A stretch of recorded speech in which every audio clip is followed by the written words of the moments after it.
انسانوں کے نام افزار ریحان، جناح سالس اور مکافات عمل۔ کہا جاتا ہے کہ وقت یا زمانہ سب سے بڑا استاد ہے۔ کسی بھی شخص کو بڑی بڑی یونیورسٹیاں جو کچھ نہیں سکھلا سکتی، وہ وقت یا زمانہ سکھلا دیتا ہے۔ والعصر کی رمز یہی ہے۔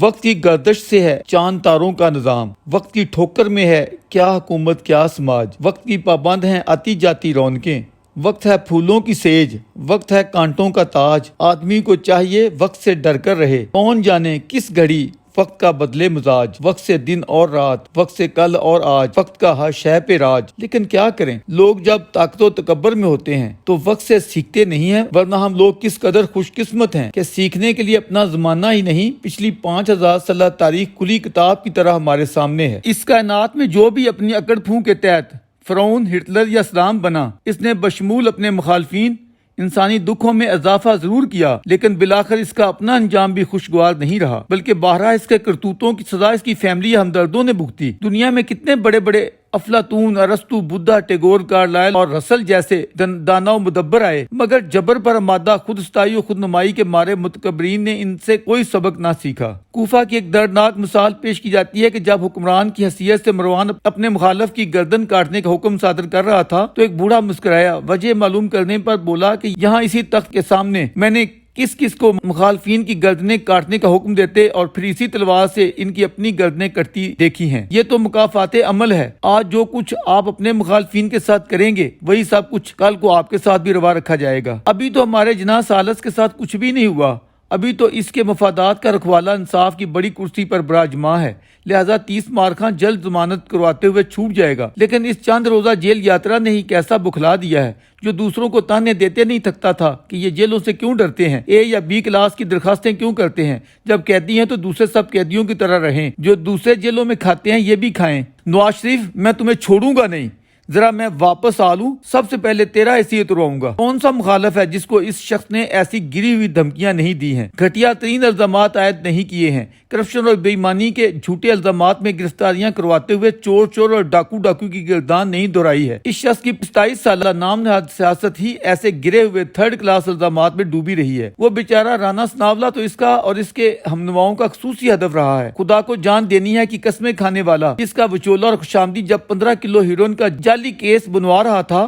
ساتھ مذہبی تڑکے ٹوٹکے اور ٹچ دیتے ہوئے آیات کا ورد کر رہا تھا، تب اس کا مردہ ضمیر کس طاقتور کی فیض یابی میں گروی پڑا تھا۔ آج تم چند روز کی جیل یاترا پر ہی بلبلا اٹھے ہو کہ ہائے مجھے اس تنگی سے نکالو، یہاں بڑی گرمی ہے، مکھیاں مچھر مجھے تنگ کرتے ہیں، اور رات کو رانا صاحب خصوصی ہدایات کے ساتھ کئی کیڑوں مکوڑوں کو بھی ادھر روانہ کر دیتے ہیں۔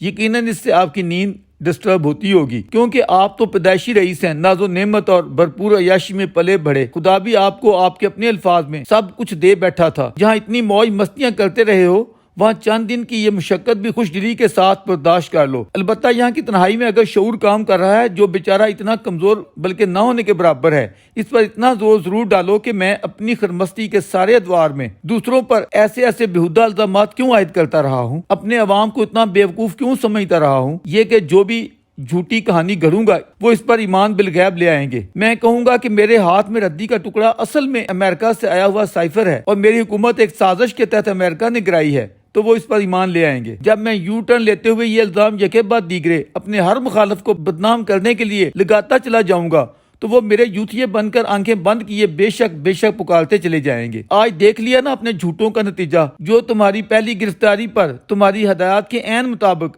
ریڈ لائن کی گردان الاپتے ہوئے فوجی تنصیبات پر ٹوٹ پڑے تھے کہ اس طرح کوئی دوسرا طاقتور حافظ صاحب کو کارنر کرتے ہوئے تمہاری ہمنوائی میں اٹھ کھڑے ہوگا۔ آج پوری دنیا کا میڈیا دکھا رہا ہے کہ طالبان خان کی گرفتاری پر کہیں سے بھی احتجاج کی کوئی صدا بلند نہیں ہوئی۔ شاباش میرے یوتھیو، یعنی کہ کھلاڑی کے فین کلب والے جذباتی نوجوانوں، تم نے بھی وقت کے بدلتے تیوروں سے کافی کچھ سیکھ لیا ہے۔ میرے نوجوانوں، یاد رکھو، کامیاب انسان وہی ہوتا ہے جو وقت اور بدلتے حالات سے سیکھتا ہے۔ اگر زندگی میں کہیں ٹھوکر کھاتا ہے تو اگلی مرتبہ اس کھائی یا چٹان سے دور رہتا ہے۔ آپ کی پارٹی کے بڑے بڑے لیڈروں یا تیلی پہلوان جیسے کمزور ورکروں کو سمجھ آ گئی ہے تو آپ لوگ بھی سمجھ جاؤ کہ اب اس شخص کے دلوں میں تیل نہیں رہا، اب وہ ایک چلا ہوا کارتوس بن چکا ہے۔ اس پر عروج کا ایک وقت ضرور آیا تھا، اپنے غرور، تکبر اور رعونت کے باعث وہ اسے سنبھال نہیں پایا۔ اب جلد یا بدیر اسے اپنے کرموں کا پھل ملنے والا ہے۔ کہ جناح 3rd نے جتنے بے گناہوں کی تذلیل کی ہے، ان کی آہیں اس کا پیچھا کیوں نہیں کریں گی؟ ہمیش کرتی رہیں گی۔ درویش کی یہ تمنا تھی کہ اس شخص کی نااہلی اور سزا کی بنیاد کوئی اور جرم نہیں، اس کی کرپشن یا مالی لوٹ کھسوٹ قرار پائے۔ الحمدللہ آج پوری دنیا کے میڈیا میں یہ اچھی طرح گندا ہو گیا ہے۔ عالمی میڈیا میں نمایاں سرخیوں کے ساتھ توشہ خانہ کی اور لوٹ مار کی کہانیاں شائع ہوئی ہیں۔ فین کلب کی اگر پوری تسلی نہیں ہوئی تو وہ القادر ٹرسٹ میں اربوں کی ہیرا پھیری سے واضح ہو جائے گی۔ بس ذرا ستم کا سپٹمبر کا مہینہ گزر لے۔ اب جناح ثالث کو یہ ازبر ہو جانا چاہیے کہ جو کرو گے وہی بھرو گے۔ اور آخری بات یہ کہ مذہب کے جعلی تڑکے لگانے اب بس کر دو۔ جس چیز کی ابجد کا بھی تمہیں علم نہیں ہے، اس پر یوں بڑی بڑی کیوں چھوڑتے ہو؟